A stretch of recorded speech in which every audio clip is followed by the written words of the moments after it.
সবাইকে শারদীয়ার অনেক অনেক শুভেচ্ছা রইল। আজকে শুভ পঞ্চমী, 8ই অক্টোবর। সো আজকের আমার দিনটা শুরু হলো সকালে স্নান করে পুজো দেওয়া থেকে শুরু হলো। তো সবাই কেমন আছো জানিও। এখন আমার ভিডিও সেরকম আগের মতো আসে না, কারণ আমি আগের মতো এখন আর সেরকম একটা সময় পাই না। তো আজকে অনেক দিন পর এই ভিডিওটা নিয়ে আসলাম। তোমরা সবাই দেখো আর সবাইকে অনেক অনেক শুভেচ্ছা রইল পুজোর। জানি না এবার পুজোতে কেন অতটা ভালো লাগছে না, বাট তবুও আজকে যেহেতু পঞ্চমী, আজকে বেলবরণ আমাদের এখানে, তো সেখানেই বেরিয়েছি আমি আমার হাজব্যান্ডের সাথে। সো আমাদের বাড়িতেই দুর্গাপুজো হয়, তো সেখানে আজকে বেলবরণ হচ্ছে, তো সেখানে আজকে গিয়েছিলাম। এখানে সবাই আছে, আমি আস্তে আস্তে করে যাচ্ছি। তো সবার সাথে দেখা হলো, কথা হলো, ওখানে একটু কিছু সময় কাটালাম।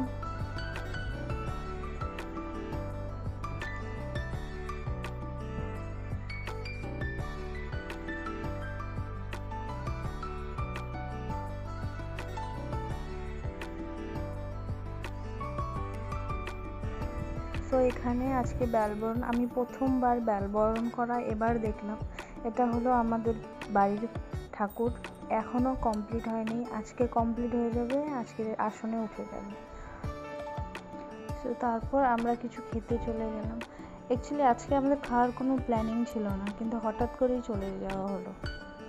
আজকে সেরকম কিছু খাওয়ার ইচ্ছেও ছিল না, জানি না কেন এবার পুজোতে সেরকম একটা ভালোও লাগছে না, সেরকম আগের মতো আনন্দও নেই। সারাদিন কিভাবে কেটে যায় এটা ওটা করতে করতে সময়ই পাই না, যখন একটু সময় পাই তখন ঘুম পেয়ে যায়। সো বরের সাথে সময় কাটানোই হয় না। সো তাই আজকে চলে গেলাম রেস্টুরেন্টে, একটু অনেকক্ষণ বসে গল্প করলাম, খুবই ভালো লাগলো, একটু শান্তি পেলাম। একটু বরের সাথে টাইম কাটাতে কারই না ভালো লাগে, আমার তো ভীষণ ভালো লাগে।